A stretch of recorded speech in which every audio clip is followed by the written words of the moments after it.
realmente. Estamos começando. Eu sou. E vocês acham graça, né? Hoje vai ser suave, por que será, né? Não sei. Tem a ver com o programa, né? Mais ou menos. É porque, na verdade, tem uma figura feminina aqui introduzindo o programa. Opa! Introduzindo, não, mas. Vai ter algumas coisas de duplo sentido. Vai. Os ouvintes nos perdoem. Ok, mas faz parte, faz parte. Bom, eu sou Elaine Oliveira e temos aqui do meu lado o incrível, o magnânimo e surreal Dimitri Cosma. Obrigado pelo incrível, magnânimo e surreal. E na minha frente também, novamente, incrível e magnânimo senhor Júlio Samico. Sou eu. Esqueceu do surreal pra ele. Eu ganhei um ponto a mais. Peraí. O incrível, magnânimo e surreal Júlio Samico. Sou eu. Sou eu. Arriba! E hoje temos um convidado aqui no nosso programa. Ilustre convidado! Palmas antecipadas para o nosso convidado, que é o Francisco Carneiro da Cunha. E aí, Francisco, tudo em ordem? Tudo em ordem, Elaine. Qual é a pauta hoje? Vamos falar sobre Nelson Rodrigues. Quem nunca assistiu alguma dramatização do Nelson, ou alguma peça, ou leu alguma coisa sobre Nelson Rodrigues, hein? Nelson Rodrigues é o nosso grande... O grande gênio brasileiro.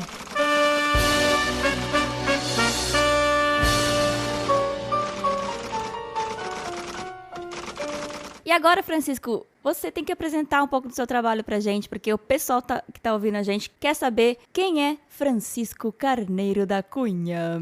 Bom, eu faço teatro há 50 anos, desde os 18 anos. Comecei fazendo um curso com o Eugênio Kuznet, que era especialista em Stanislavski, em 1962, 63. Depois eu fiz a Escola de Arte Dramática, dirigida pelo Alfredo Mesquita, 64, 65, 66. E comecei no profissionalismo em 67, 68, aí ganhei uma bolsa de estudos do governo francês e fui para a França. Très bien.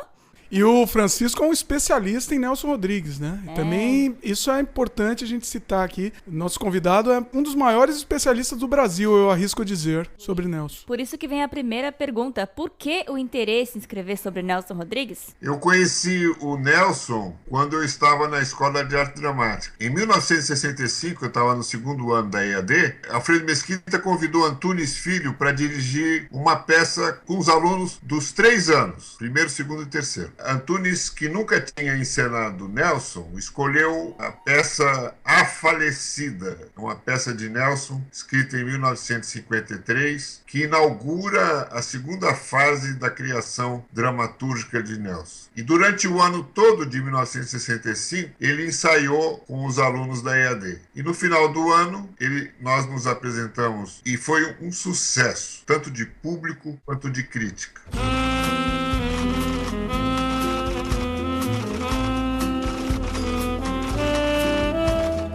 Apesar de ter largado os estudos aos 14 anos, ele não estudou mais. Olha, isso ninguém sabe, isso é uma coisa interessante. Ele era uma pessoa superdotada para a escrita. E era autodidata, né? Ele largou os estudos por causa do trabalho ou porque ele achou que não era mais necessário? Mas ele já estava trabalhando. Desde os 13 anos ele se tornou repórter do Jornal do Pai. Mas o pai e a mãe não obrigaram que ele continuasse estudando. Olha. E ele continuou trabalhando e trabalhando e trabalhando a vida toda, escrevendo. Você entende? Ele era um escritor compulsivo. Quando ele já era adulto, ele trabalhava em 1, 2, 3, 4, 5 redações para 1, 2, 3 jornais, para 4, 5 revistas. Ele não parava de escrever. É incrível o número de textos e artigos e crônicas, e além das peças, dos romances e das novelas de TV, que ele escreveu na vida. É uma quantidade insana. Você entende? Isso abalou, inclusive, a saúde dele, porque ele passava o dia todo trabalhando em jornais e à noite ele escrevia as peças dele.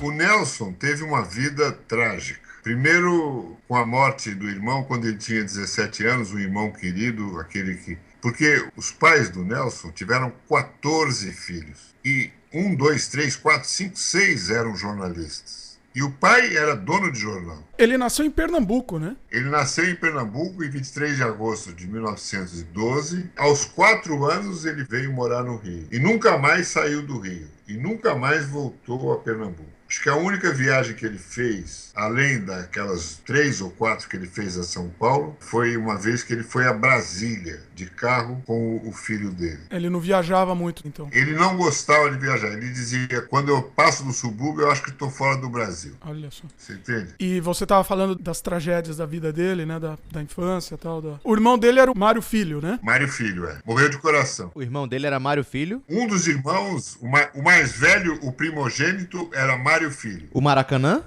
Exato. Ah, tá. E o que foi assassinado na redação do jornal? Pois esse era o Roberto, não? Roberto. Esse aí era o terceiro, o que veio antes do Nelson. Ele foi morto na redação, quando o Nelson tinha 17 anos. É claro que isso marcou. Claro, óbvio que marcou. Se mata o meu irmão, me marca, né? Qualquer pessoa. Depois disso, o Nelson ficou tuberculoso, jovem, com 20 e poucos anos. Uma vez, 2 vezes, 3 vezes foi internado em sanatórios. Você entende? Ele, depois da Revolução de 30, a família entrou em decadência financeira. Eles passaram fome, você entende? Até se recuperarem, o que demorou anos. E depois ele começou a ser atacado pelas peças que ele escrevia. Depois que ele fez Vestido de Noiva, que foi um puta sucesso, ele escreveu, assim, numa sequência, Álbum de Família, Anjo Negro, Senhora dos Afogados e Doroteia. Em 1945, 46, 47 e 49. Quase uma por ano, né? Com essas 4 peças, ele perdeu todo o bom conceito. E a fama não, porque ele fazia a fama agora pelo escândalo. Mas ele perdeu todo o bom conceito. Aí a crítica caiu matando em cima dele. Porra, que cara! Você entende? Pornográfico, tarado, imoral, amoral. Você entende? Sensacionalista. Que filho da mãe. Porra, aí ele tinha a turma que odiava ele e a turma que amava. 8 ou 80? Nenhuma das duas compreendia verdadeiramente a obra dele. Depois das 4 peças da segunda metade da década de 40, que ele chamou de teatro desagradável, mas não tem nada de desagradável, é agradabilíssimo, jocosamente ele chamou de teatro desagradável. Álbum de Família, Anjo Negro, Senhora dos Afogados e Doroteia. Mas, na verdade, se a gente lê com cuidado essas peças, elas são agradabilíssimas. Álbum de Família faz o elogio do incesto. Anjo Negro faz o elogio da miscigenação, do casamento mais perfeito do negro e da branca, da treva e da luz. Então, quando ele termina a primeira fase, que são 6 peças dos anos 40, ele termina no ostracismo, quer dizer, ele termina excluído praticamente da classe teatral, ele termina como um maldito.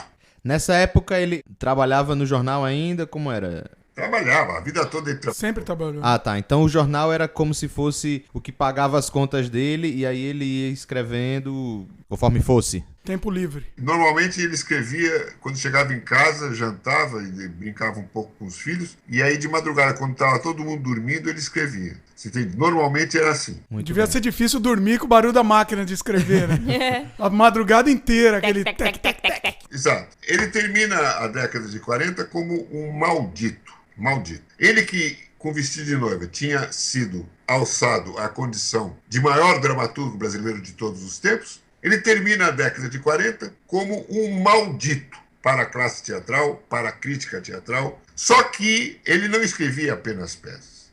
E as peças dele eram assistidas por poucas pessoas. Ao mesmo tempo, como ele era um escritor prolífico, ele escrevia sem parar, em vários jornais, crônicas. Ele passou a ser conhecido como, ao mesmo tempo, como dramaturgo, por uma plateia restrita, mas por uma plateia bem maior, como cronista. Pessoas que leem jornal. E como ele escrevia muito bem e tinha humor e contava umas histórias que interessavam ao povão, tipo BBB ou A Fazenda. Olha aí. Você tá comparando a popularidade, né? a popularidade. A audiência, a audiência. Audiência. O pessoal, naquela época não existia, depois começou a existir na década de 50, mas é muito incipiente ainda. O que existia era novela de rádio. Novela de rádio. Curiosamente, o Nelson nunca escreveu novela de rádio. Você entende? Ele deveria ter escrito, mas nunca escreveu. Mas não importa. As crônicas dele eram lidas e lidas e lidas. E A Vida Como Ela É, que ele começou a escrever na última hora, no começo da década de 50, quando ele escreveu A Falecida, fez um sucesso fora do comum. E depois os seus romances, não só no nome dele, mas principalmente no nome de mulheres. Ele escrevia com pseudônimo de mulheres. Susana Flagg, né? Susana Flagg e outras. Fazia um puta sucesso. E a maioria eu não sei, mas um grande número de pessoas não ligava o Nelson Rodrigues, jornalista, com o Nelson Rodrigues, dramaturgo.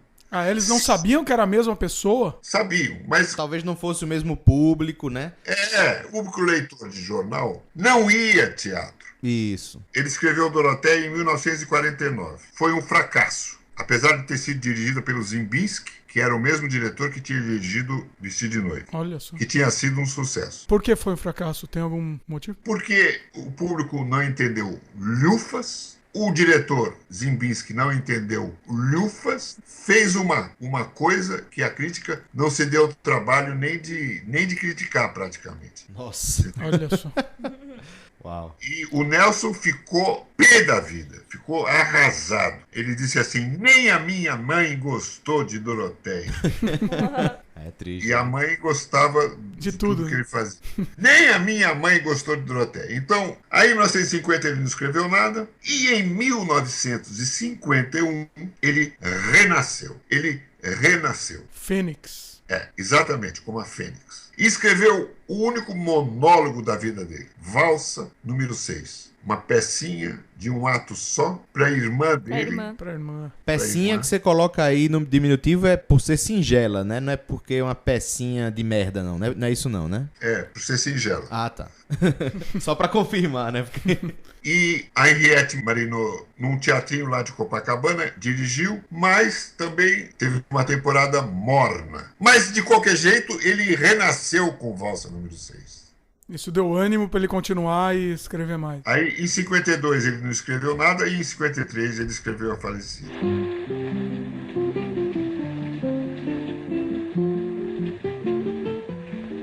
Mas conta um pouquinho como é o plot, a sinopse da A Falecida. Essa peça é a história de uma mulher. Ela se passa no subúrbio do Rio de Janeiro, na zona norte do Rio de Janeiro. O nome da mulher é Zulmira, que é casada com Tuninho, é um casal jovem. Ela é bonitinha, mas ela está doente, está com tuberculose. E ela tem uma prima chamada Glorinha, que tem inveja dela porque ela é graciosa, ela é bonitinha, embora doente, embora com tuberculose. E há uma rixa entre essas duas mulheres. Muito bem, a Zulmira acaba desenvolvendo um desejo de morrer, não é? Porque ela é pobre, não paupérrima, mas classe média baixa, né? Ok. E o marido não liga mais para ela, não transa mais com ela, e ela se sente deprimida, né? Então ela procura compensar essa situação na morte com um enterro de primeira classe. Então ela coloca isso dentro da cabeça dela e ela tem uma obsessão, né, pelo próprio enterro. Ok. Ela faz de tudo para ter esse enterro de primeira classe. Mas aí ela precisa de dinheiro. Aí ela conhece um bicheiro que é rico, o Pimentel, e que gosta dela porque ela é graciosa e tudo. E ele acaba dando o dinheiro e ela morre no começo do terceiro ato, são uma peça de 3 atos, e ela encomenda um enterro de primeira classe. Quando o marido fica sabendo e sabe que foi traído, ele arranja para ela um enterro completamente de última classe. Oh! Que maldade! Uou, a vingança do marido. Um detalhe interessante é que existe um filme sobre a falecida também, né? Com a grande Fernanda Montenegro. O Nelson não gostava nada desse filme. Não? Nada. Olha só. Por quê? Ele achava que o filme tinha tirado a poesia da história. Porque, na verdade, o tema da peça é a morte. Na verdade, o Nelson chamou a falecida, ele deveria ter chamado a morta. Mas o Oswald de Andrade, em 1937, havia escrito uma peça chamada A Morta. Então ele não poderia Pra dar, não repetir o nome, ele... A morta. não poderia dar à sua peça o mesmo título que o Que é um Oswald. sinônimo também, né? Não vamos... A próxima ia ser a presunta. A defunta. Embora o Oswald de Andrade fosse um péssimo dramaturgo, ele escolheu A Falecida, que é um nome mais ameno, não é?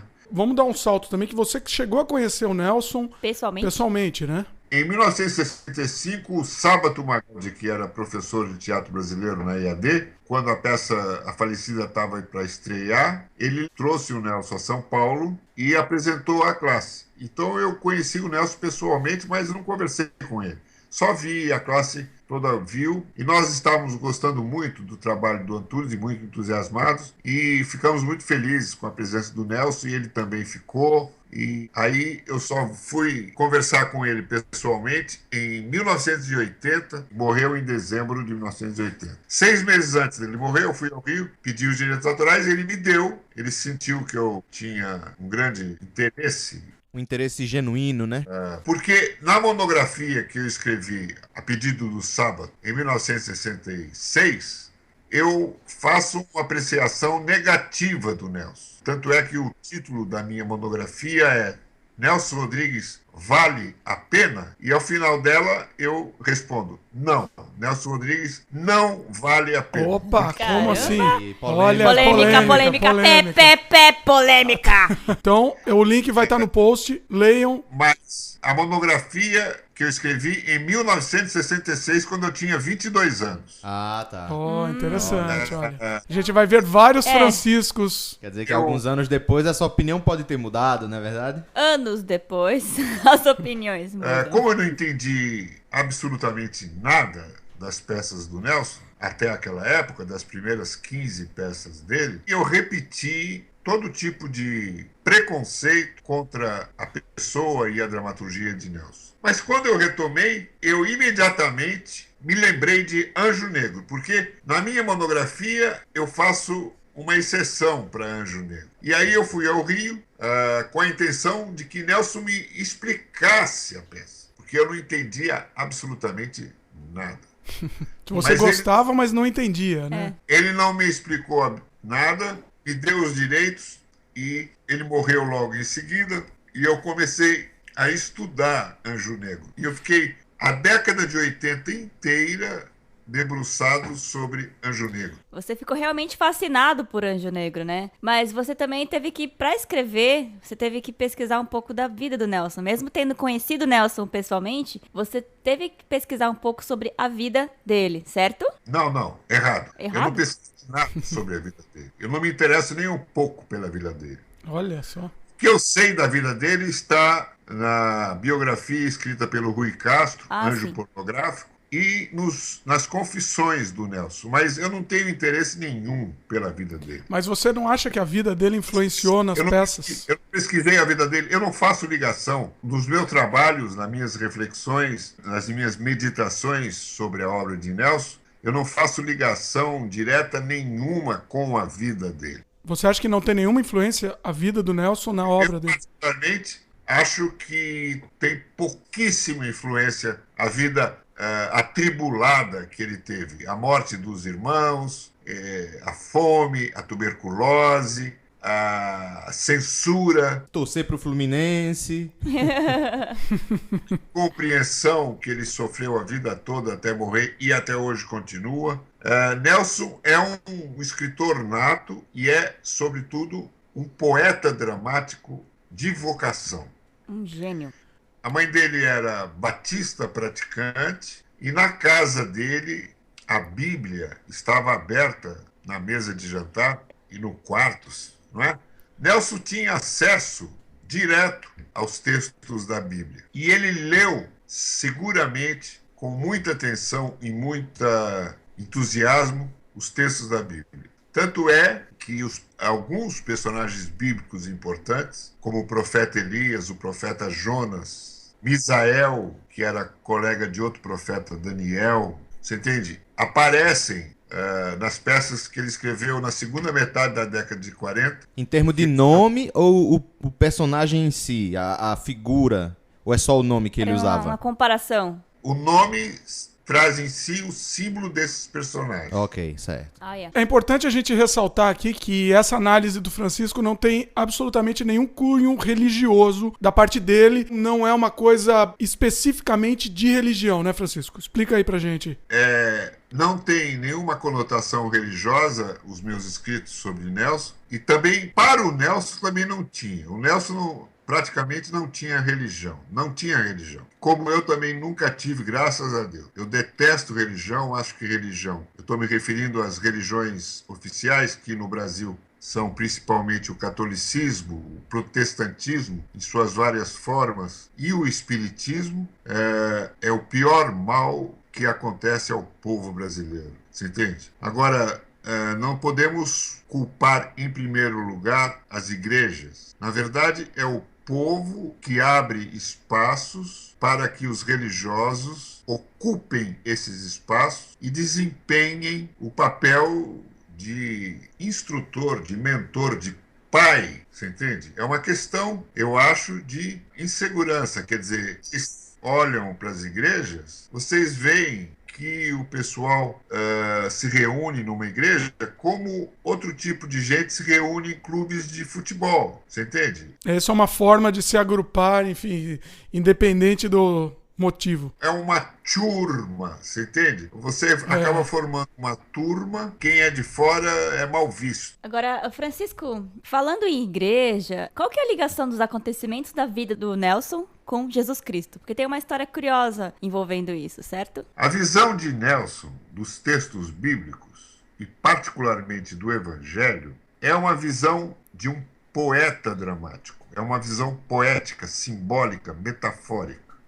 A admiração de Nelson pelo personagem Jesus Cristo era ilimitada. Tanto é que ele glosou, ele imitou, ele copiou, Clonou. Xerocou. o itinerário da vida, de momentos importantes da vida de Jesus Cristo, na sua própria vida. Ele poderia ter escrito a sua primeira peça não aos 29 anos, como foi o caso. Ele poderia ter escrito a sua primeira peça com 15 anos.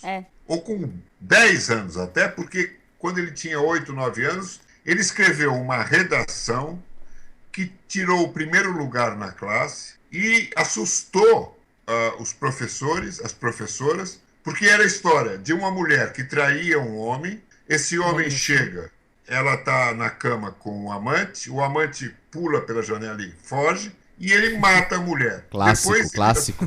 Já começou com um clássico, né? Depois ele se ajoelha e pede perdão. Quer dizer, é a história do ciúme. Uma pergunta, Francisco. Nesse caso, com essa idade, de onde você acha que veio essa influência? Deve ter tido alguma influência externa para fazer esse assunto aflorar nele, né? Por exemplo, ele deve ter visto na vizinhança alguma coisa semelhante e ter se inspirado. Não, isso é besteira. Eu não acredito nisso. Isso é tudo besteira. Vocês estão querendo empurrar mesmo, né? Vocês dois estão demais, rapaz. Eu acho, meu. Tudo bem. Nada a ver, o cara imaginou a história, qual o problema?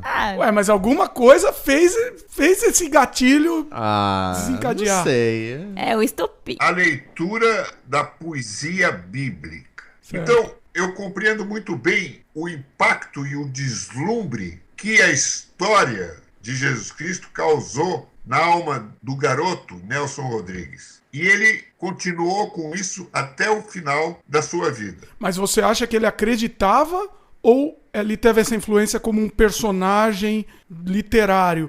Olha, eu nunca conversei isso sobre Nelson e em todos os livros dele ele não fala diretamente, se bem que ele diz coisas assim: eis a verdade. Eu me imaginei Cristo e fui Jesus. Eu tinha 7, 8, 9, 10 anos e me via na cruz.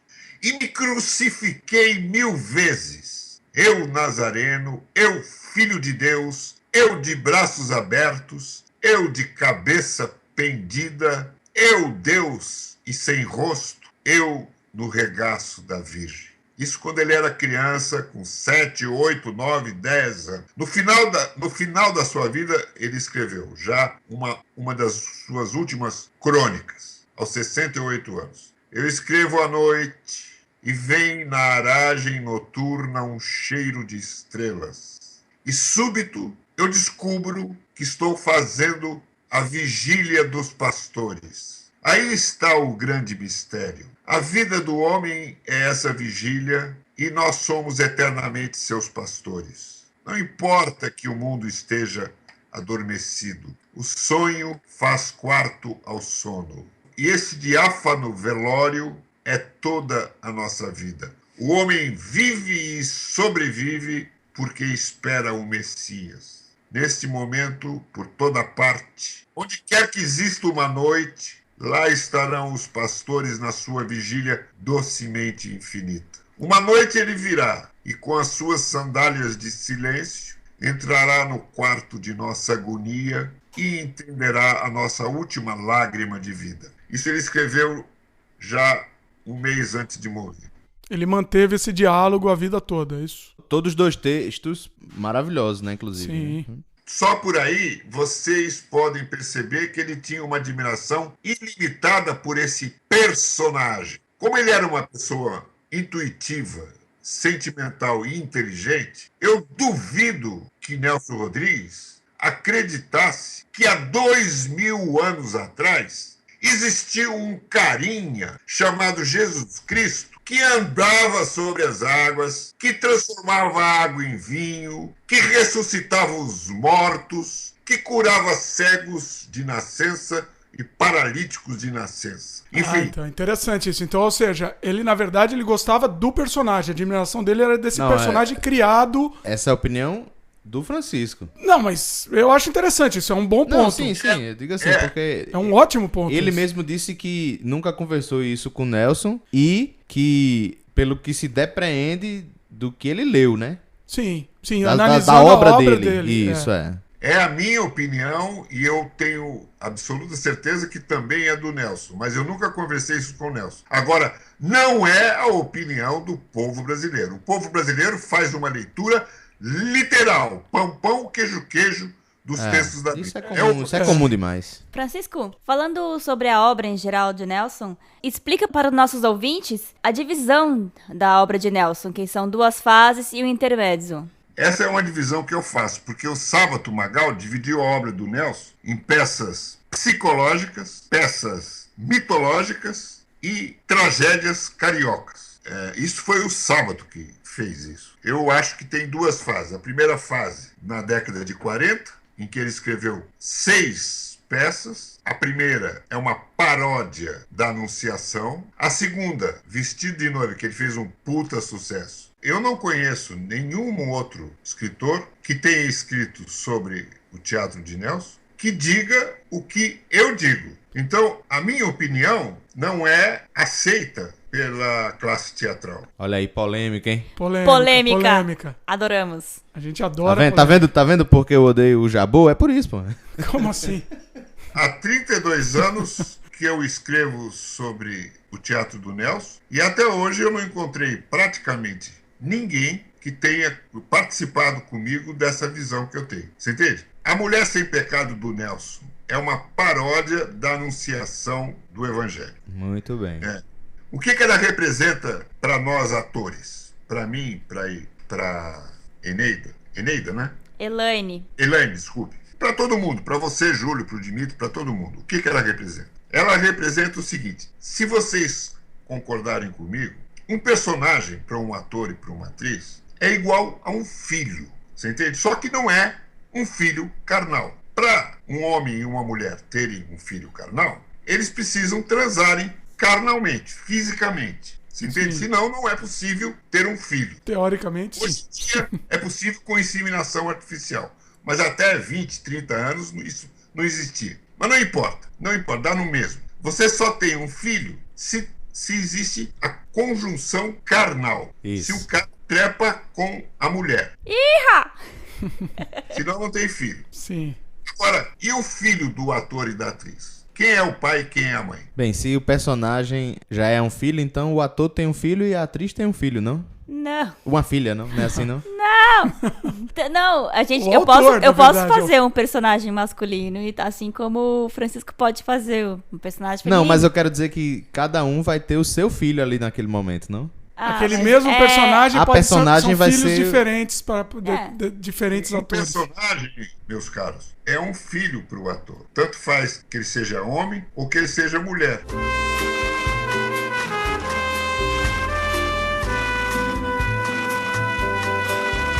Francisco, continue falando sobre a primeira fase de Nelson, o en passant, pra gente poder passar pro próximo tópico, por favor. Então, depois da Mulher Sem Pecado, escrita em 1941 e encenada em dezembro de 1942, que ficou apenas 3 semanas em cartaz, porque a direção foi péssima, você entende? O público não entendeu porra nenhuma, você entende? E a peça ficou apenas 3 semanas e o Nelson ficou muito triste e foi para casa e escreveu Vestido de Noiva. O grande clássico do Nelson, né? Acho que essa é a peça mais conhecida dele, assim, pro grande público, é Vestido de Noiva, sem dúvida, né? Ele escreveu isso no comecinho de 1943 e no final de 43 foi encenada no Teatro Municipal do Rio de Janeiro. E foi um grande sucesso. E da noite para o dia, o Nelson se tornou conhecidíssimo. E se tornou logo o maior autor teatral de todos os tempos no Brasil. Ô Francisco, fala pra gente, fala um pouco do porquê o Vestido de Noiva é tão inovador pra época, essa questão de trabalhar com planos diferentes. Fala um pouco pra gente aí sobre essa peça. Falo. Os protagonistas de Vestido de Noiva são Alaide e a sua cara metade, que é a prostituta Cleci. Alaide briga com a irmã Lúcia, numa briga, ela está para casar com Pedro. Quem é Pedro? Pedro era um antigo namorado de Lúcia, mas Alaide roubou o namorado para si. Olha aí. Olha aí. Vagaranha. E eles vão casar. E a Lúcia tá pé da vida, quer matar a Alaide. E ela diz, você toma cuidado comigo, hein, porque eu sou capaz de te matar. Elas têm uma puta discussão. E a Lúcia diz, eu não vou no teu casamento de jeito nenhum. Você entende? Você roubou meu namorado? Ah, você não cuidou dele? A Alaide responde. Enfim, elas brigam desgraçadamente, brigam feio. E a Alaide sai do quarto e corre para a rua. Aí vem um carro e, puf, mata ela, atropela ela. Mas atropela ela onde? Em frente ao relógio da Glória. Pronto. Aqui começa a história verdadeiramente de Alaide. Ela não morre imediatamente, ela é levada para o hospital, ela é operada, mas não conseguem salvá-la, ela morre, ela desce aos infernos, encontra a prostituta Cleci, que era um personagem que ela tinha encontrado num livrinho, no sótão da casa dela, quando ela está naquela alucinação na mesa de operação, você entende que ela não sabe o que é. Daí os planos, né? Realidade, sonho, etc. Ela não sabe mais o que é.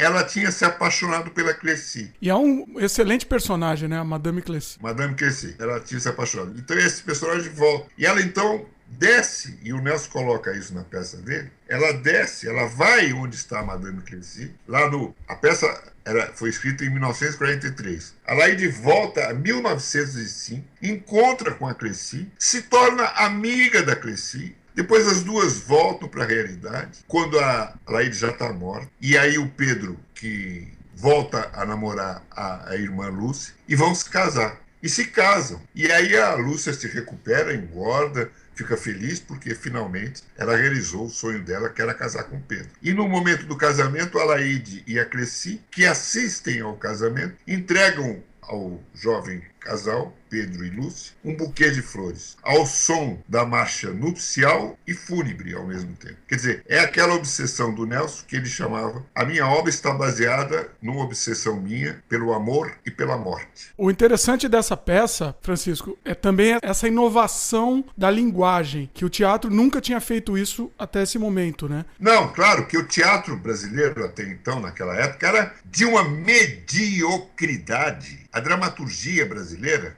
era de uma mediocridade, de uma baixeza, de uma superficialidade absurda. Então o Nelson escrevia uma peça com o pé nas costas. Foi o que ele fez. Ele escreveu Vestido de Noiva em 7 dias. Mas depois ele disse para o povo que ele demorou meses, porque se ele falasse isso, achava, esse cara tá... ele não contou a verdade, né? Que ele escreveu em 7 dias. Essa é uma... Esse cara tá promovendo. Mas ele manteve essa mentira por muito tempo, né? Eu demorei meses para escrever e tal. Ele fala nas suas memórias que ele tinha vergonha de dizer que tinha facilidade imensa, que ele Ele pensava muito, quando ele sentava para escrever, ele já sabia tudo o que queria, e aí a coisa saía tranquilamente.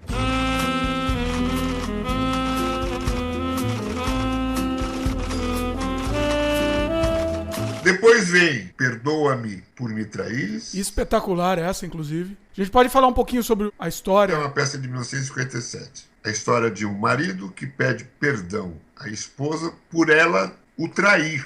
Em vez de matar a mulher, como é tradição no Brasil, e hoje mais do que nunca talvez, em vez de matar a mulher, o que o Gilberto faz? Ele se ajoelha aos pés dela e fala para ela: perdoa-me por me traíres. Ela fala, chama a família e fala: esse cara tá maluco. Tá pedindo perdão para mim porque eu tô traindo ele, tô corneando ele. Ou seja, se mata, é maluco. Se pede perdão, é maluco também. É porque, na verdade, ele assumiu a culpa da traição, sendo a culpa dele. Porque foi uma falha dele, ela ter buscado outro cara pra poder... Na cabeça dele, sim. É essa a explicação que o Gilberto dá. Você entende? Ela só me traiu porque eu não dei a ela o amor que ela precisa. Mas a mulher trai por esse motivo.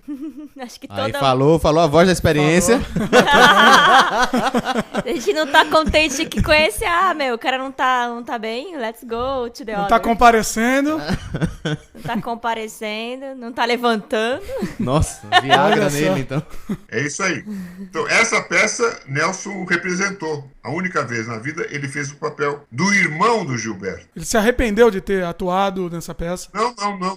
Ele só atuou 10 dias. Depois ele foi substituído. Mas Porque não dá. Tão ruim assim? De tão ruim.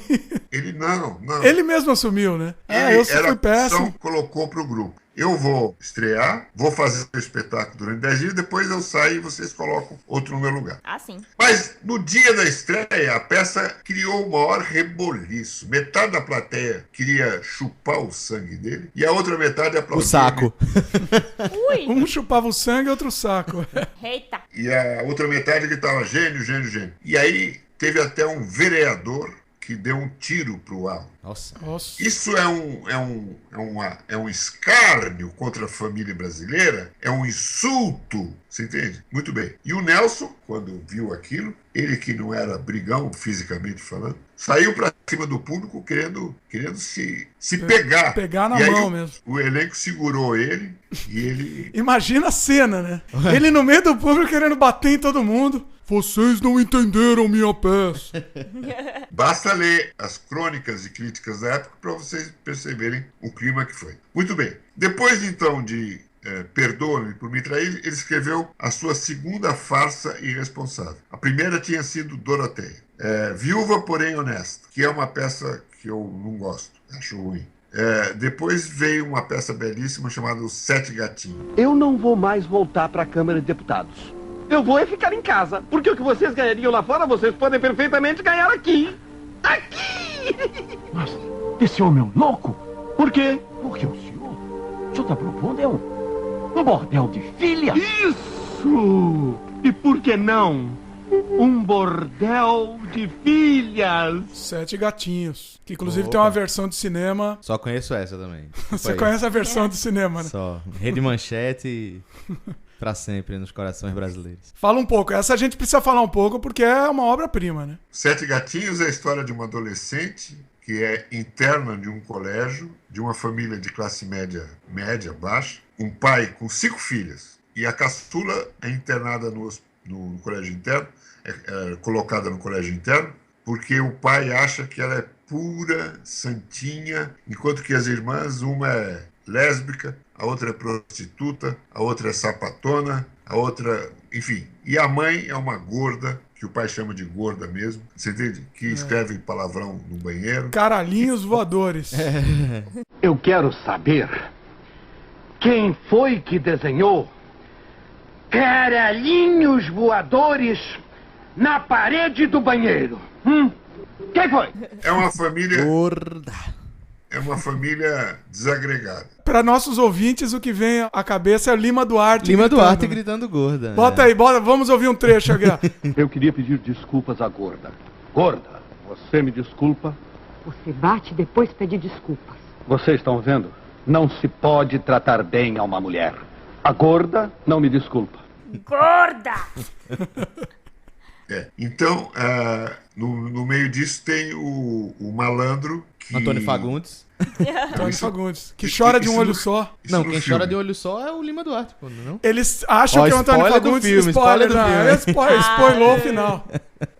Mas, na verdade, a mais safada de todas, a mais É a novinha lá. putanheira de todas, é a menininha. Que é ela quem desenha os caralhinhos, né, no banheiro, né? Não, é Não. a gorda. É a gorda? Não, É a gorda. Ah, então tá. É gorda. Mas ela tá no colégio interno e ela transa com esse malandro. Quando ela percebe que ela tá grávida, ela fica perdida, agora quando meus pais souberem, meu pai vai me matar. Então ela, de raiva, ela chuta o ventre de uma gata prenhe. Ah, tá, é isso mesmo. E aí, quando a gata tá morta, ela joga pra fora 7 gatinhos que estavam no ventre dela e que a menina tinha chutado. E que é uma metáfora da família também, né? Que a família Isso. era formada por 7 pessoas. Né? Isso. E ele resolve fazer também um puteiro na casa dele, Depois né? que ele descobre, Depois né? que ele a descobre- filha pura era a mais louca. É. Aí ele faz, não, Então então é. isso aqui é um puteiro. Vamos oficializar esse puteiro. É, agora vamos ganhar Vamos dinheiro com organizar isso, É. exatamente. Aí chama um médico, né? Todo mundo, quem quiser. Arifontoura, né? Quem quiser participar, Quem quiser, vamos cola na lá. área. Tá em promoção. Depois, em 1959, vem Boca de Ouro. O Boca de Ouro, eu acho que é importante a gente falar, o Boca de Ouro, ele tem 3 abordagens pra mesma história, né? Isso também é uma coisa inédita, eu acho. Eu não sei se antes disso já tinha sido feito. Eu não conheço. Explica aí pra gente um pouco, resumidamente. Sim, o Boca de Ouro é um bicheiro que foi abandonado pela mãe e que tem ambição de riqueza e manda o dentista tirar todos os dentes dele para colocar dentes de ouro. A mãe dele pariu ele numa Pia de banheiro. pia de banheiro de uma gafieira.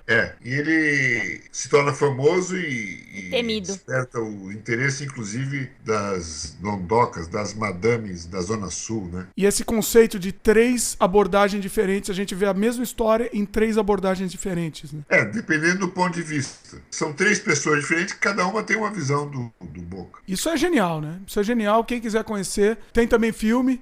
Um filme com o Jesse Valadão, Que é um puta canastrão. Esse filme ainda é em preto e branco, né? preto e branco. É, acho que eu vi esse filme também. É. E tem uma versão mais nova, né? Que, se eu não me engano, é Ah, é? Tarcísio Meira. Não, essa eu não vi, não. Também, mas acho que não recomendo. Se é pra assistir, tem que ser com a do Jesse Valadão mesmo.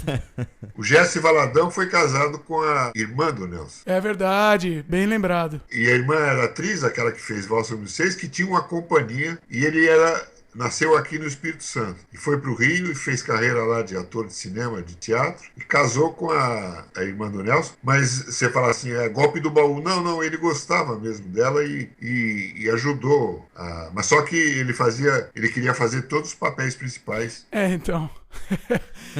Eu não sei se Tinha o um pouco pessoal- de amor e um pouco de interesse. pouco de interesse. Tinha um pouquinho. Não, ele queria fazer. Mas ele era péssimo ator, é um canastrão do caramba. Mas tudo bem. Aí depois veio uma peça que eu considero, dessa segunda fase do Nelson, uma das mais belas, junto com Toda Nudez Será Castigada. E A Serpente, que é a última peça. O Beijo no Asfalto foi escrito em 1960 Muito bom. e aborda uma questão, que é aquela questão que nós tínhamos falado antes, do homossexualismo. Virou filme também, não? Virou. Sim, acho que já foram feitos 2 filmes sobre o Beijo no Asfalto. Com Neila Torraca, se eu não me engano. É o Ney Latorraca. Ney Latorraca parece que fez o primeiro. Mas não foi o Arnaldo Jabor, não, né?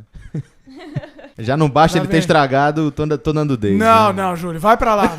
Não vem falar mal do Arnaldo aqui, não.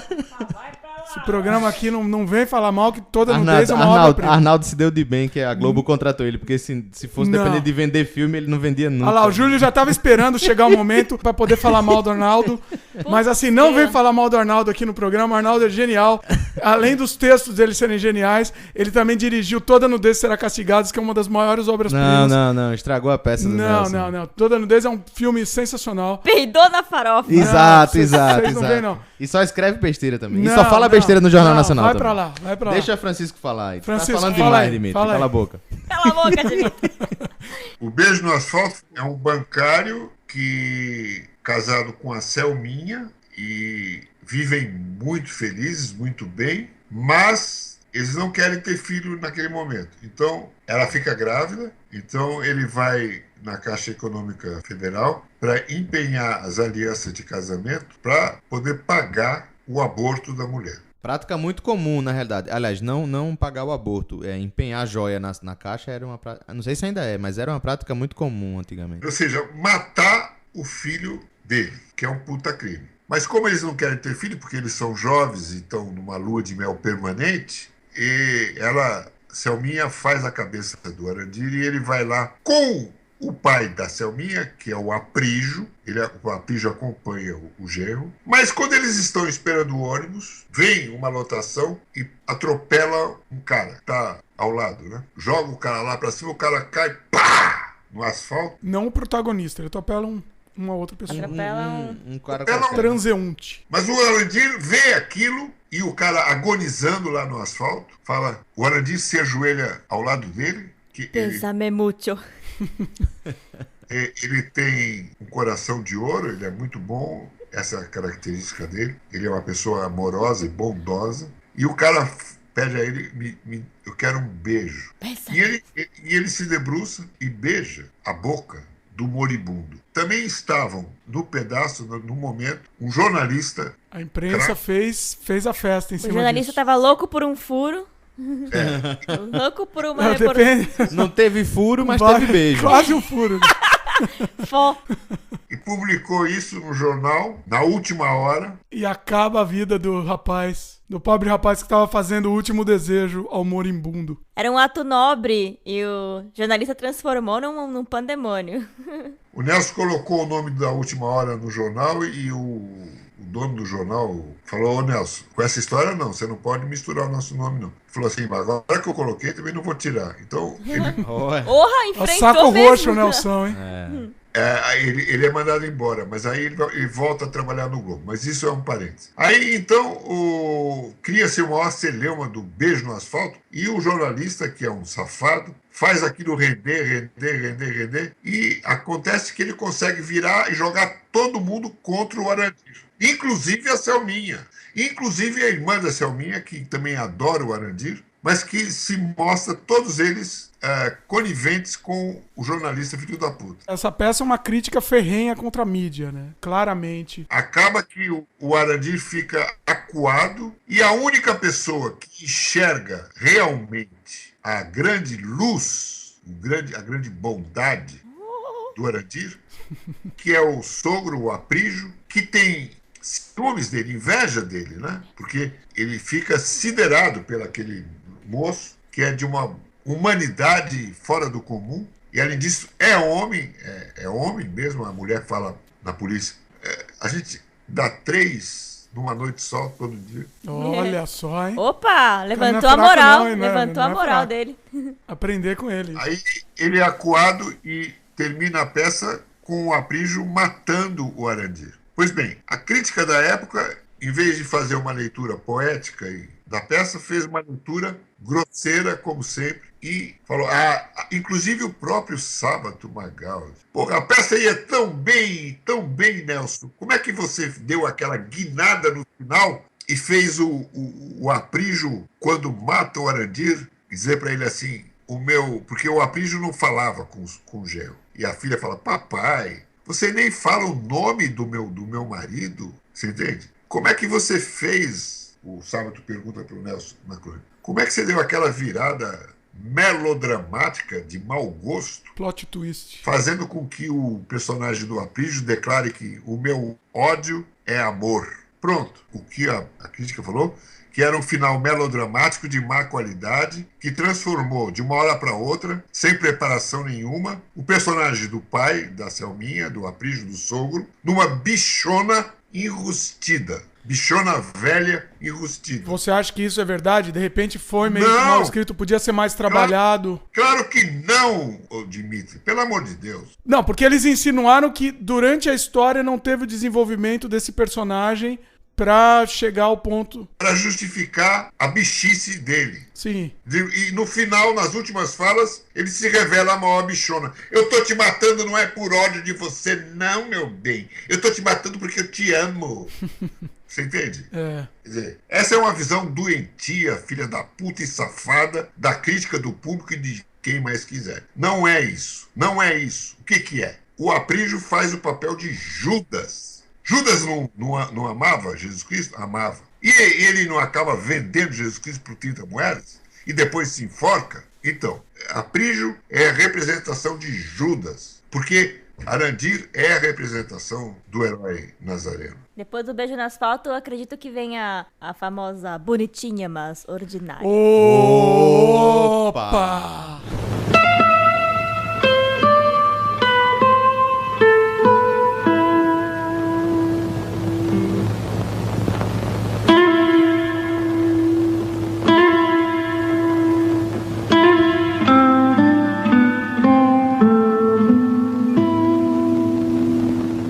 Em 1962 ele escreveu Bonitinho, mas Ordinário. Lucélia Santos. E vocês sabem que eles filmaram um remake desse filme e nunca viu a luz do dia. Porque acharam forte demais pra ser lançado hoje em dia. Até pra hoje em dia? Pra hoje em dia, na verdade, assim, pra época eles permitiram e hoje em dia eles estavam achando... Francisco, você vê se você concorda comigo, mas tem algumas passagens de alguns diálogos realmente que hoje em dia soam muito estranhos. Por exemplo... Papai é rico! Papai dá dinheiro! Papai é rico! Papai é dinheiro! Negro! Negro! Negro! Quem chama de negro morre! Vê se você concorda comigo a aqui, questão do Francisco. racismo. A questão, mas é um racismo estranho. Bom, fala um pouco sobre a história pra gente depois discutir. Bonitinho, mas Ordinário é a história de um carinha que é empregado de um ricaço. Grande José Wilken, hein? Você vê que o Júlio... Eu só sei os filmes, Só desculpa sabe os aí. filmes. Como eu já disse, grande Rede Manchete. Que quer comprar com um cheque milionário o rapaz para ele se casar com essa filha dele que tinha sido estuprada por 3 negões. Você entende? Estupro esse que ela armou com o marido dela. Mas a gente só sabe disso no final, né? Mas ela armou esse estupro ou ela armou um segundo depois? Ela armou esse estupro. É uma encenação. Certo. Porque ela é uma ninfomaníaca, pô. Certo, eu compreendo essa parte, E ela mas... queria o linguição do negão. Linguição. 3 ainda por cima. Certo. Mas quer dizer, ela Queria só, o paio, no né? caso, ela só faz isso então uma vez, é isso? Porque faz tempo que eu vi o porque filme. a história se conta várias vezes, várias versões. Aí, nesse caso, também tem esse conceito de várias versões. A primeira versão, ela sendo estuprada mesmo, que é a versão Que você não oficial que sabe ela conta, ainda, você né? não sabe, e depois ela é a Certo. verdade, que ela contando que ela Mas, então, realmente é queria. o mesmo estupro, então. É o mesmo estupro. Ah, tá, entendi. Eu pensei que ela tinha gostado tanto da primeira situação que ela disse, não, agora eu vou até pagar os caras, assim, tipo, Não, não, vou dar um ela- agrado. Bom, com isso, o Nelson caracteriza a Maria Cristina, Maria Lúcia, não me lembro mais, como uma boa filha da puta, né? Como uma safada, como uma degenerada, etc. E o pai, para livrar a cara, quer que o rapaz case com a menina e dá a ele oferece a ele uma vida de ricaço também, já a começar por um cheque milionário. O rapaz é um Mas contínuo, Esse né? é o que tem... Ah, eu queria perguntar. Contínuo. Esse é o que tem a história do contínuo lá. Você é contínuo. É E isso, você é um grande filho Filha de uma puta. E rasga o cheque, algo assim, né? Eu não vou mais casar com sua filha, não. Não vou mais, não. E tem mais. Eu largo o emprego. Enfio os 12 anos de estabilidade no rabo. No rabo. E tem mais.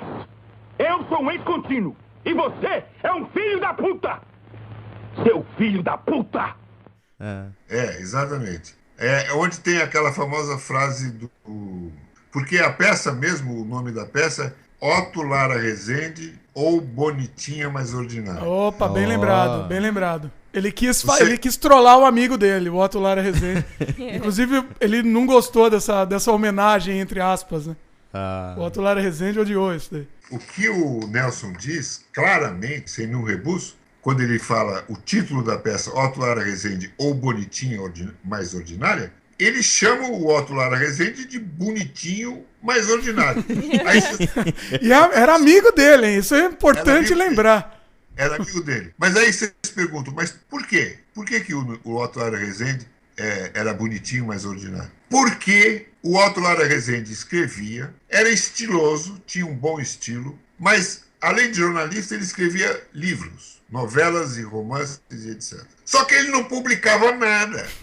E ninguém ficava... Raramente, acho que ele publicou 1 ou 2 livros. E o Nelson, que era amicíssimo dele, jornalista como ele, sabia que ele escondia os livros na gaveta. Então, o Nelson ficou puto da vida, porque o Nelson era o contrário dele. O Nelson publicava tudo. Qualquer coisa que ele escrevia, ele publicava. Tem uma coisa interessante, na história ele repete várias vezes a frase atribuída pelo Otto Lara Rezende, que na verdade não foi comprovada, que foi... Atribuída por ele ou a ele? Atribuída a ele, Ok. mas não foi comprovada que foi feita por ele. Ok. Né? Ele nem lembrava disso, mas era a frase clássica que se tornou nessa peça, que é: o mineiro só é solidário no câncer. O senhor conhece o Otto? O Otto Lara Rezende? Ou no futebol?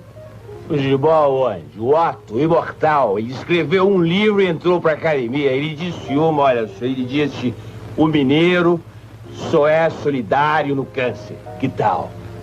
O mineiro só é solidário no câncer? E ele repete nessa peça infinitamente essa frase, 20, 30 vezes. E o Otto Lara Rezende fala: eu não lembro de ter falado essa frase. Você falou. Tava bêbado, Mas não lembra. o Otto nunca falou essa frase. Olha aí, pronto. Aí o defensor... Tá confirmado, tá Tá confirmado. confirmado, Então confirmado. Sacanagem. Foi coisa da cabeça do Nelson. Gozação do Nelson. Ele colocar na boca do personagem essa frase, e o personagem diz: essa frase é uma frase do Otto. Que Otto? O Otto lá da Rezende, meu amigo. Você não conhece o Otto lá da Rezende? Super trollagem. Nelson era um dos maiores Olha aí, trolladores. se tivesse no Twitter hoje em dia... O Nelson ia tuitar muito hoje em dia. E o outro Lara ia xingar muito, né? O Nelson, evidentemente, convidou o Otto para a estreia. E o Otto falou: nem morto eu vou lá. Se eu for lá, eu vou te matar. É pra te matar, seu filho da puta. Como é que você coloca meu nome sem pedir permissão? Porra, Otto, eu tô fazendo uma homenagem a você. Era uma homenagem. Uma homenagem a você. carinhosa. Tão carinhosa, meu querido. Meu querido. Meu querido. Mas aí o personagem principal da peça, o jovem, ele não aceita a corrupção do pai da safada lá. A vagaranha. Acho que é Maria Lúcia mesmo o nome dela. Pega o cheque, rasga o cheque e se casa com... Vera Fischer. Sim. Pior ainda. Adiantei o Júlia, que adiantei que eu sabia que o Júlia ia falar. Ele se casa com uma vizinha dele, que ele conhecia desde adolescente, e de quem ele gosta, e que é uma prostituta... Correta. É uma prostituta correta, né? É Correta. assumida, né? É. Assumida, porque ela faz isso para sustentar a mãe e a irmã. Você entende? A mãe que já está velhinha e a irmã que não... Então, ele pega o cheque, rasga e a peça termina os dois na praia de Copacabana, ao pôr do sol, se beijando. Ó, não terminou em morte, hein? Ou seja, essa daí não terminou. Porque era Coisa pra terminar rara. em casamento, né? Porque, ou seja, se é pra casar com a puta, vou casar com a puta que é assumida, né? A puta não, direita. não com a outra que tá lá enrustida e... Eu vou casar... Não, peraí. Casar com a puta boazinha, puta boazinha, porque a outra era puta do mal. Eu vou casar com a puta que eu sei que é santa e não vou casar com essa que se diz santinha, mas que é uma puta. Pronto, olha, É, bem, perfeito. perfeito. Melhor que isso, não tem como ficar. Com certeza. E aí, seguida? Aí vem uma grande peça dele. Toda nudez será castigada. Opa.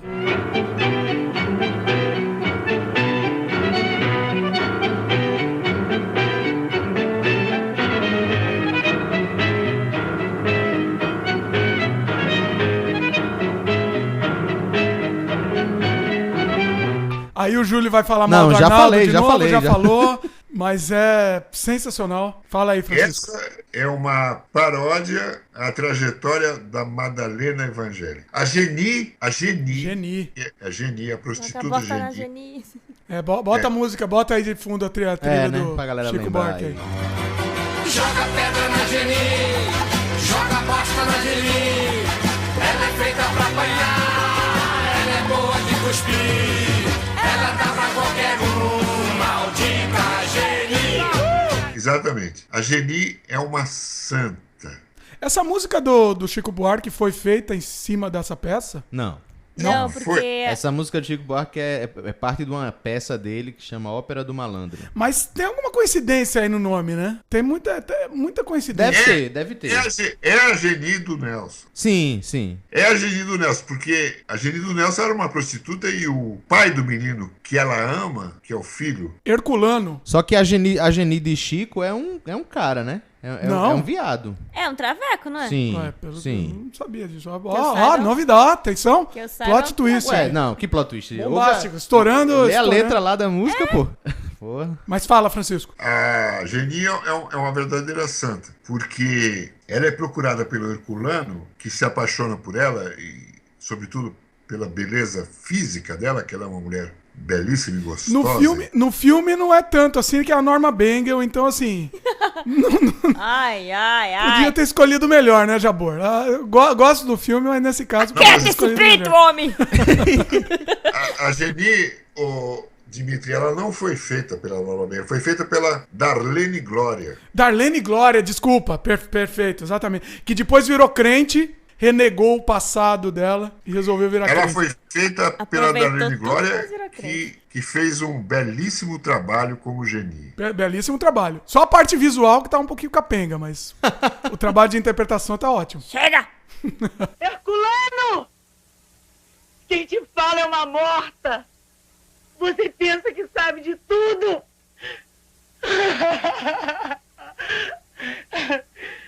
Você não sabe de nada!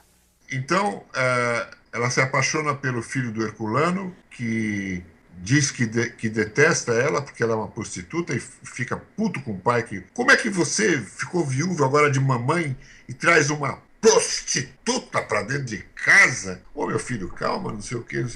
Não. E aí, a Geni, quando conhece o menino, amor à primeira vista. E ela faz o possível e o impossível para convencer o filho de que ela ama ele sinceramente. O que ia ser meio difícil, que o filho era meio boiolinha, né? No final a gente descobre isso. Era o quê? Baitola. Era baitola, boiola, Viado? Bicha? bicha. Não, Dava não, ré não. no quibe. Não, Como não? Nada. Ele fugiu com o traficante boliviano. com o ladrão boliviano. Ladrão boliviano, exatamente. É. Mas o ladrão boliviano é a representação do Cristo, ô Dimitri. O ladrão boliviano é o Cristo? Você nunca se perguntou por que ele é ladrão e por que ele é boliviano? Por que o Nelson colocou boliviano e não colocou colombiano e não colocou argentino e não Ué. colocou o Diaba 4? Por que ele colocou Por quê? ladrão e boliviano? Explica aí. Essa Hã? agora tá difícil. Por quê? Por quê? Ladrão é aquele que rouba, mas pode roubar pro bem ou pro mal. Por exemplo, se você se torna um viciado em droga e o Júlio vai lá e te arranca de lá, te rouba de lá, ele tá fazendo bem. É o ladrão Tá que vendo? te Eu fez sempre o bem. faço bem, eu sempre. Tem que ser o Júlio mesmo. Entende? Se você tá perdido e ele vai lá no puteiro onde você tá vivendo e te arranca de lá, ele te rouba de lá, ele é um ladrão de bom coração. Não, aí depende, né? Se a pessoa tá feliz lá no puteiro também, né? Mas depende. Depende do ponto de vista. Claro. Mas e o boliviano? Boliviano é por quê? Porque a capital da Bolívia chama-se La Paz. A Paz. E também porque La Paz, na América do Sul, na América Latina, é a cidade que está mais perto do céu. Eu acho que vira uma grande coincidência, mas assim, se isso foi pensado realmente... Não, eu não só foi aplaudo. pensado. Não foi pensado, Dimitri. Foi intuído. O Nelson era um escritor que tinha uma intuição fora do comum. Você entende? Quando ele me viu, quando eu fui na casa dele, em 1980, eu marquei, telefonei pro Nelson e falou: Nelson, eu queria conversar com você, não sei o quê. O Nelsinho, o filho dele, estava lá. Então ele sentou, o Nelsinho ficou meio afastado e o Nelson na cadeira de balanço. Você entende? Eu sentei na frente dele e falou: e aí? Ele me olhou para mim, sorrindo, abriu um sorriso. E aí? Falei: eu tô aqui para te pedir os direitos de Anjo Negro. Ele falou: é teu. E quanto Olha. é? Nada. Não é nada, meu filho. Pode levar. Olha. Entende? Porque ele sentiu imediatamente que eu estava sintonizado com o Anjo Negro, que era a sua peça preferida. Olha só. Vamos voltar então, continuando. A gente tava no Toda Nudez, né? Bom, em seguida vem Anti-Nelson Rodrigues. É uma peça, também não gosto dela. Você não gosta? Mas o nome é interessante, Justamente né? porque é anti-Nelson, aí ele não gosta. Aí eu não gosto. Bom, vamos lá. E a Serpente, em 1978, é a última peça dele. última. Eu dirigi a Serpente. Olha só. E dirigindo eu percebi que é uma puta peça, uma beleza. Tem 55 minutos de espetáculo. Quer dizer que a Serpente, então, é a última peça dele, é isso? É a última. Ô, Francisco, deixa eu te perguntar uma coisa. Você sabe quais as peças de Nelson foram traduzidas para outros países e se realmente foram? Foram traduzidos para o inglês pelo Ministério da Cultura, tem a obra praticamente completa dele. Mas foram montadas? Olha. Alguma coisa foi montada, não? Muito já foi montado nos Estados Unidos, na França, na Inglaterra. Mas eu acho que o mundo ainda não conhece o Nelson, né? Não. O Shakespeare brasileiro. Não conhece o suficiente. Agora Mas, sim, eu como sou, como eu já falei, né? O pessoal ali da Rede Manchete ali, eu sinto falta... Cinéfilo Eu sinto Cinéfilo falta... de e Araque. pornográfico. Pornográfico. Cinéfilo eu pornográfico. Porno chanchado. Ele Eu era... sinto falta do A Dama do Lotação. Dama do Lotação, na verdade, era um conto. Ah, então por isso que não tá aqui, Não, né? não é uma peça de então teatro, é um pro pessoal- conto da vida como ela é, né? Pro pessoal que se lembra dessas histórias, então é porque alguns são contos, é isso? Sim. Tipo o... o Engraçadinha, que teve na Globo lá, Engraçadinha com a Cláudia Raia, era um não sei o livro, quê. né? O Asfalto Selvagem. Então, são romances. Engraçadinha é um romance. Foram duas partes, né? Uma dela na adolescência e outra nela adulta. Depois dos E ele 30, queria né? fazer uma versão dela velha. Olha Só que aí, nunca essa é aconteceu. interessante essa, hein? Aí tem o A Dama do Lotação, com a Sônia Braga. Sim.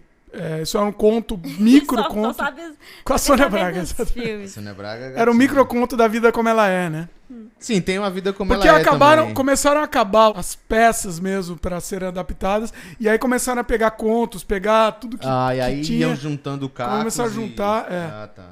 Não é isso, Francisco? Você corrige se eu estiver falando besteira aí. Não, é isso. É porque ele tem 9 romances. Contos ele tem dezenas. E crônicas também dezenas. Ele escrevia todo dia, né? A vida como ela é, ele escreveu todo dia durante quanto tempo? Era uma coisa absurda, como ele conseguia tanta história, tanto tema, né? Porque ele se repetia. Ele repetia, né? E também ele perguntava pros amigos, ó, ele ouvia alguém falar, olha, você viu que fulano matou fulano? Aí ele ia, me conta mais essa história. Porque ele queria já pra pegar senão, pra continuar a história senão dele, ele não né? conseguia. Agora, Francisco, não sei se você gosta ou o que é que você acha disso, mas o Dimitri não vai gostar, né? Dimitri, essa Lá vem pergunta que eu vou fazer, ele vai odiar mais do que... Lá vem ele. E a relação do Nelson com o futebol, com o Fluminense? Não, Conta aí. Aí agora, ó, antes do Francisco falar, eu vou ter que falar uma coisa.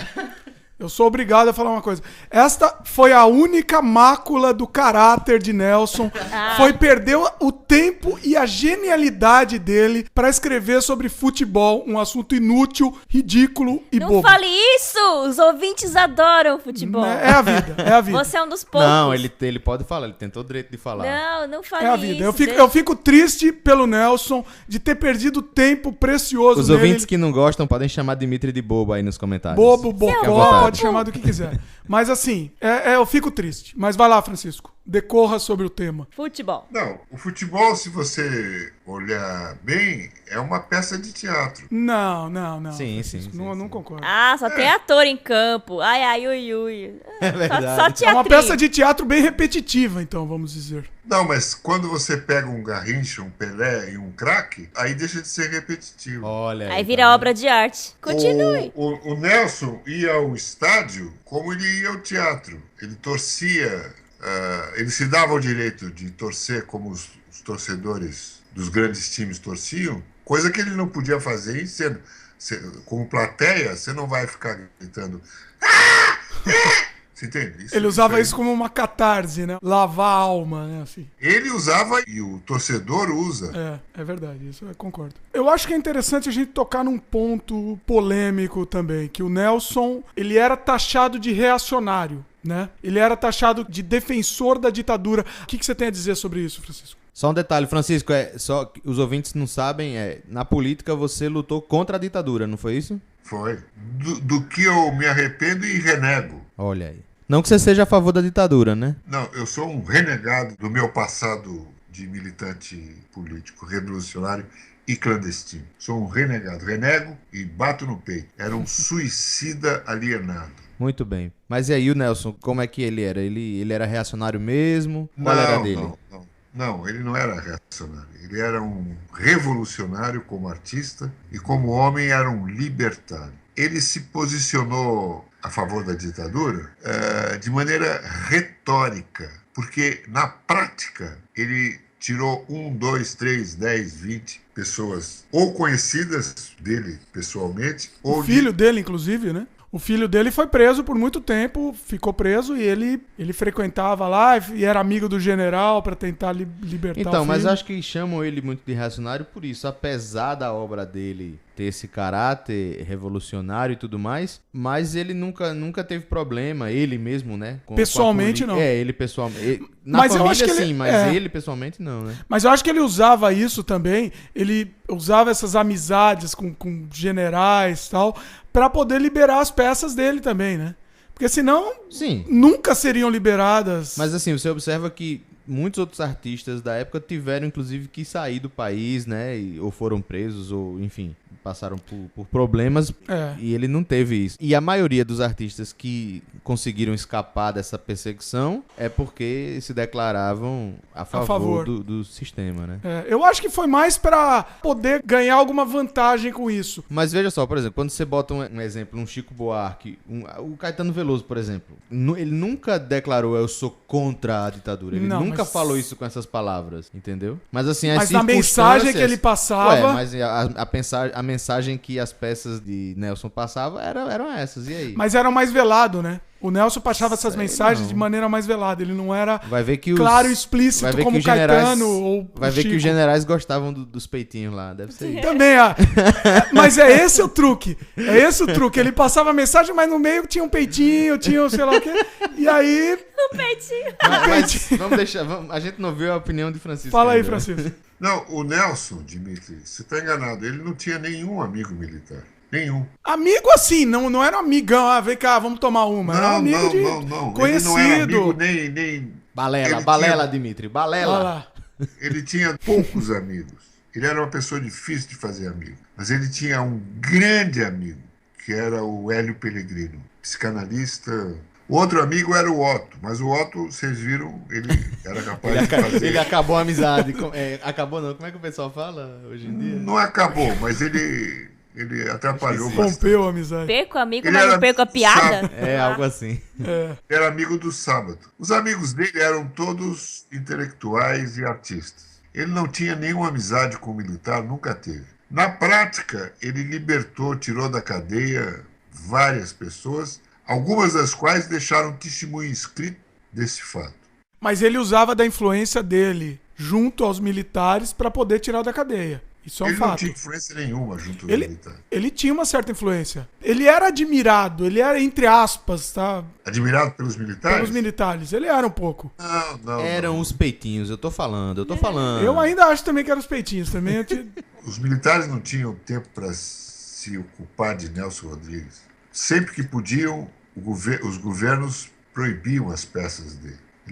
Ele é o autor mais censurado da história do teatro brasileiro de todos os tempos. E não era amigo de militar nenhum. Tudo isso vocês podem encontrar na ótima biografia que o Rui Castro escreveu, O Anjo Pornográfico. Olha, bem lembrado. 400 páginas com minúcias sobre a vida do Nelson. Ele fez uma pesquisa exaustiva, escreveu uma ótima biografia, romanceada. Desculpa a pergunta, Francisco, mas tem algum podre de Nelson nessa biografia? Porque biografia sem podre eu não confio. Eu não confio. Só é aquela biografia bonitinha, nasceu assim, não sei o que. O Nelson tem podres, claro. Conta alguns podres pra gente do Nelson aí também. Vamos também tirar um pouco do altar, né? A gente tem a imagem do Nelson idealizada, né? O perfeito... mas é um ser humano, né? Então acho que é interessante a gente saber. Isso compõe melhor o personagem, né? Deixa ele um pouco mais cinza, a persona, né? Exatamente. Por exemplo, o Nelson teve 2 filhos com a Elza, o Joffre e o Nelson Rodrigues Filho. Depois ele teve 3 filhos, 2 meninas e um rapaz, com uma jovem 20 anos mais moça que ele, que tinha nascido nas Ilhas Canárias, a Canarina. No primeiro momento ele não reconheceu nenhum dos 3. A mãe insistiu, e depois, quando as meninas ficaram adolescentes, elas iam na redação cobrar dele a pensão mensal. Você entende? Sim. E ele brigou na justiça dizendo que só reconhecia o menino, que as outras ele não reconhecia. Não tinha DNA ainda, então era a palavra de um, outra palavra se de outro. Se você vê a foto da Sônia Rodrigues, que lançou um livro, Nelson Rodrigues por ele mesmo, se você vê a foto da Sônia Rodrigues no jornal, é a cara escrachada do Nelson. É como o Pelé. O Pelé é um gênio como jogador. Mas não reconheceu a filha, é verdade. O Edson, antes do nascimento, é um filho da puta. Você entende? A filha morreu e ele só foi obrigado a reconhecer na justiça. Eles têm alguma coisa a ver, Nelson Rodrigues e Pelé? Tem algum... Por quê? Existe algum livro dele que fale de Pelé ou algum filme? Sim, claro.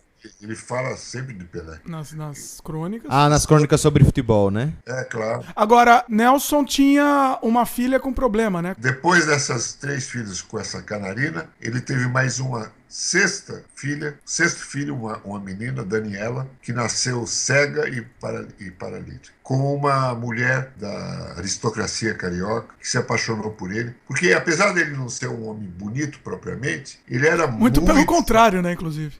Ele era muito charmoso e as mulheres caíam... Caliente. Ele era muito charmoso. E um homem inteligente pra caralho, espirituoso, você entende? Sim. Polêmico. Causava admiração nas mulheres, né? As mulheres se apaixonavam. Tenta imaginar, ele chegava no ouvido da mulher e falava: minha filha. Você é bonitinha, mas é ordinária. A última mulher que ele teve era a secretária dele e era 30 anos mais moça que ele. Oh, Nelson. E nesse tempo ele sempre foi casado ou essas mulheres ele alternava? Como era isso? Não, ele foi casado com a Elsa durante 20 anos. E nesse tempo ele dava uns pega nas outras, pulinhos. Ah, tá, ok. Ele era um eterno apaixonado. Mas quando a gente lê as cartas que ele escrevia para as mulheres, eram extremamente carinhosas. Ah, tá. Ele tinha um conhecimento profundo do feminino. Profundo. Era um romântico. Por isso, romântico, ele se dizia: eu sou um romântico, um ultra romântico. Inveterado. Não só inveterado, como um ultra romântico. Não só inveterado, como invertebrado também. Eu chego ao ridículo no meu romantismo. Mas ele tinha um conhecimento da mulher e do feminino fora do comum. Porque ele não é só o maior poeta dramático de língua brasileiro. Ele é o maior poeta dramático de língua portuguesa. Não existe. Olha aí. Não existe em Portugal. Eu conheço toda a dramaturgia portuguesa e brasileira. Nem no Brasil, nem nos países colonizados por Portugal, na África ou na Ásia, que cheguem à altura do Nelson. Com exceção de um apenas. Gil Vicente. Okay. Português que nasceu no século XV e morreu no século XVI. Ou seja, renascentista, cuja fonte é a mesma do Nelson. Qual? O mito de Cristo. Só que o Gil Vicente é o rei da farsa do teatro de língua portuguesa. E o Nelson só escreveu 2 farsas. Doroteia e Viúva Porém Honesta. Muito bem. Quer dizer que o Nelson abrange mais... O Nelson é mais, digamos, também é preciso relativizar por causa do tempo em que Claro, sem Gil dúvida. Vicente viveu. Mas o Gil Vicente nunca escreveu tragédias como a do ciclo bíblico grego. Tem que relativizar também, mas quando a gente olha para Shakespeare, né, que fez vários tipos de coisa, fez comédia, fez tragédia, fez, enfim, vários tipos de teatro, a gente pode até parar de relativizar também, né? Não, o Nelson é o Shakespeare brasileiro. Isso eu acho que é inegável, né? Ele não fez muita comédia, né? O Nelson? Ele tentava fazer comédia, mas no meio virava uma tragédia. Ele não fez comédia, só comédia, mas em todas as sim, aí tem pitadas de comédia, né? Eu acho que todas as peças têm muito humor. Né? Isso é importante, pra quem não conhece Nelson, eu duvido que alguém que esteja ouvindo não conheça Nelson, mas assim... Mas a maioria conhece... Pelo menos alguma conhece coisa, da Globo, né? Ou Engraçadinha, a Dama da Lotação, é isso aí. Mas é isso, porque o Nelson mistura muito humor com drama, com tragédia, e ele mistura isso muito bem, né? Ele faz uma amálgama bonita. Olha aí. Olha, amálgama. É um amálgama, não? Um amálgama. Desculpe. Não, eu não sei, eu tô só chutando. O assunto é muito extenso, é muito interessante, mas como o nosso tempo não é tão extenso assim, infinito assim, a gente poderia ficar dias, meses e anos falando sobre Nelson. A gente vai ter que meio que partir para os finalmente. E, por exemplo, Uma coisa interessante são alguns trechos, falas e bordões mais famosos e marcantes. Vocês citaram os aqui, mas porque vocês assistiram em filmes e tal. Isso. Mas na sua opinião, Francisco, quais são alguns dos trechos ou falas ou bordões mais famosos? Clássicos. E marcantes, né, pra você? Eu vou ler algumas frases que eu selecionei.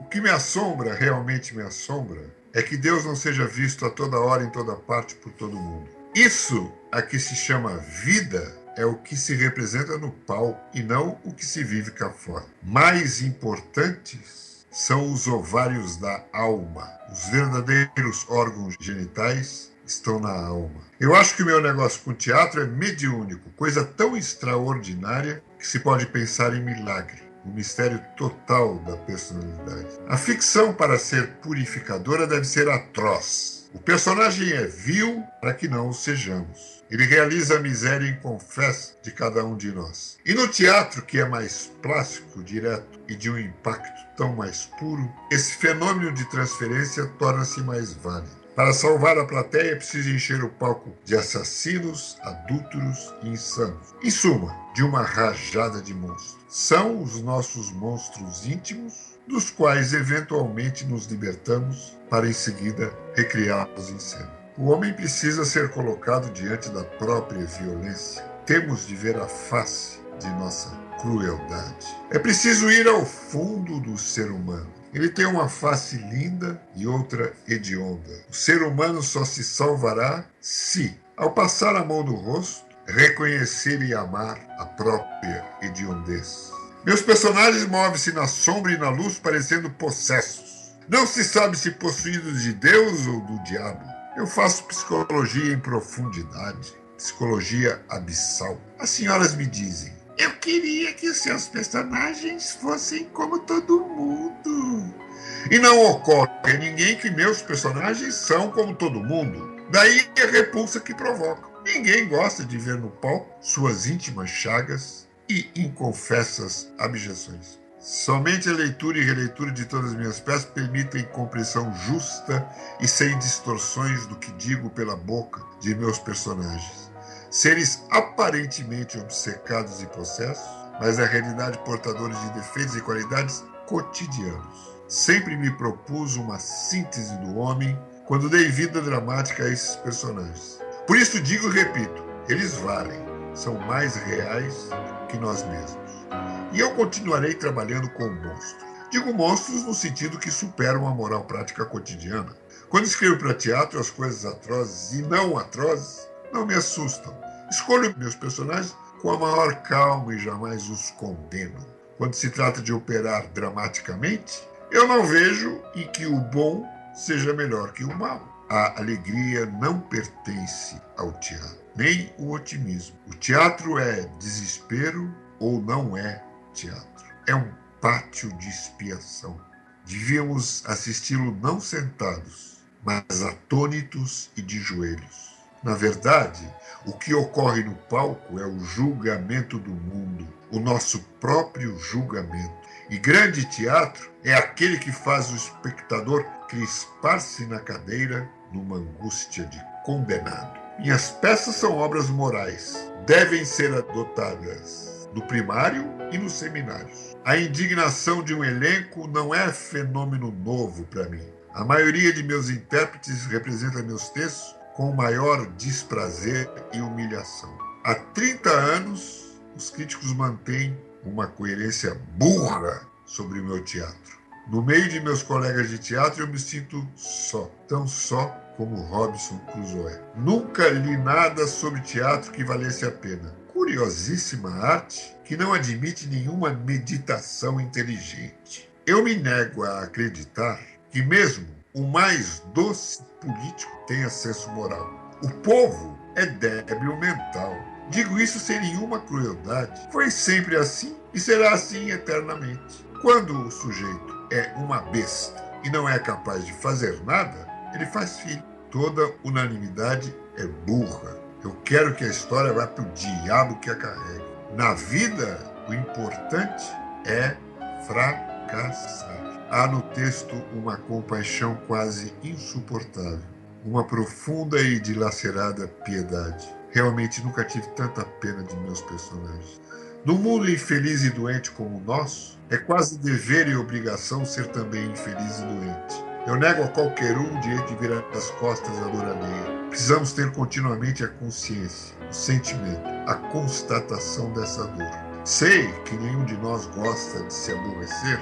Mais importante, porém, que o nosso frívolo conforto, que o nosso alvar egoísmo, é o dever de participar do sofrimento dos outros. Numa das minhas peças, diz um personagem que usamos na Terra um falso nome e uma falsa cara. Vejam bem, nem a cara ou o nome tem a ver com a nossa identidade profunda.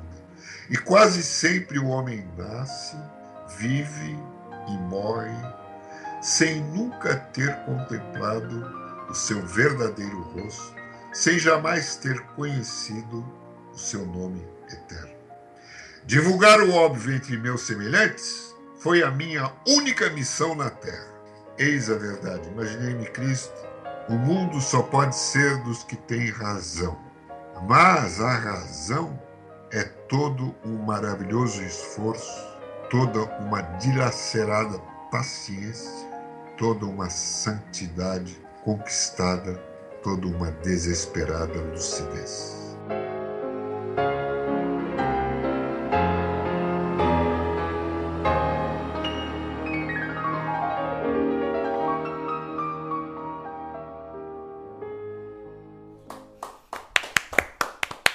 Muito bom, muito bom. E Sensacional, são frases viu? que você colheu, frases que Nelson escreveu. Dá pra perceber que algumas são trechos de obras e outras são pensamentos dele, né? Não sei se parte de crônicas ou algo assim. Meditações do autor. E poucas pessoas conhecem, poucas pessoas param pra pensar nessas frases em particular. E realmente elas fazem muito sentido. Muito bom, Francisco. As pessoas não param para pensar nessas frases, nem nas peças, nem nos personagens. Elas fazem uma leitura criminosa das peças de Nelson e das peças de Shakespeare e das peças dos trágicos gregos e das peças de todos os de Bertolt Brecht e assim vai. Mas Nelson gostava também de uma polêmica, né? Ele também tinha aquelas frases tipo, nem toda mulher gosta de apanhar, só as normais, né? Ele gostava. Polemizar um pouco também era do personagem. Essa frase acho que isso era um pouco da época também, né? Acho que Essa frase, todas as mulheres gostam de apanhar, é uma das frases mais famosas dele, talvez até a mais famosa, mas é absolutamente verdadeira, o Dimitri. Aí aqui está a Elaine que não nos deixa mentir. Nossa, vocês estão falando apanhar no sentido de vem cá na hora H ou apanhar? Então. Não é ser espancada, Elaine, né? Não, mas eu não gosto dói, nem tortura. De forma alguma. Um tapinha. Se você interpreta apanhar do ponto de vista literal, é um horror. Mas se você interpreta apanhar do ponto de vista simbólico, aí faz sentido. Tá vendo? Para refletir. Nem todas as mulheres gostam de apanhar, só as normais. As neuróticas reagem. Bom, Francisco, muito obrigada pela sua participação. Realmente foi muito enriquecedor para o Surrealmente. E esse assunto rende muitos outros. Nossa, uns 3, 4, 5, 10 programas. Infinito. Bom, Francisco, muito obrigada pela sua participação. Foi um programa palestra, né, com o Francisco. Você vê que quando o entrevistado sabe, a coisa flui, né? Flui, né? Francisco, muito obrigada aqui pela sua aula. Você realmente deu uma aula de Nelson Rodrigues pra gente aqui. E você, obviamente, está convidado para participar de outros assuntos. Sobre teatro ou qualquer outra coisa que você domine ou queira falar. A criação do personagem, que nós não tocamos muito nesse assunto a fundo. Seria um grande prazer pra gente poder contar com você. E, por favor, deixe uma mensagem final para os nossos ouvintes. Eu estou muito agradecido com o convite de vocês. Foi um prazer. E, realmente, é a primeira vez que eu falo para um público. Eu já dei muitas palestras em São Paulo, em escolas, sindicatos, etc., sobre o teatro de Nelson, mas nunca assim uma palestra como essa, abrangendo, sei lá, centenas de pessoas, né? Então, o público virtual é bem maior. Eu recomendo vivamente o conhecimento da obra teatral desse gênio da dramaturgia internacional, que é Nelson Rodrigues. Molecada, vamos conhecer Nelson, molecada. É isso aí. Conhecer Nelson é além do Projac, né? Exatamente. Esse é o ponto, basicamente. Além dos filmes apenas, né, Júlio? Olha lá bem. quem fala, né? É verdade, olha lá, Júlio. Além eu não tenho muita culpa, mas eu tenho um pouco de culpa. É isso Só um aí. pouco. Muito obrigada, espero que você tenha gostado mesmo. Um beijo pra vocês. Beijão.